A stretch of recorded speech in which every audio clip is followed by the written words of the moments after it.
नमस्कार Kamakhya TV live को आपण को स्वागत। एसपी सांबादिक सम्मेलनी कुख्यात लुटेरा टीम एवं पुलिस कब्जारे।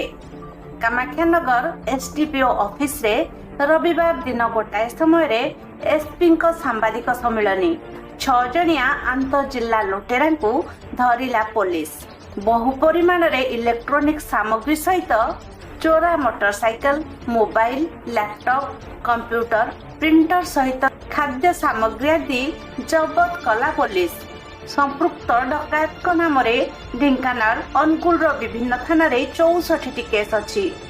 एही गैंग पंचायत ऑफिस, स्कूल को विशेष भाव में टार्गेट करुथिले।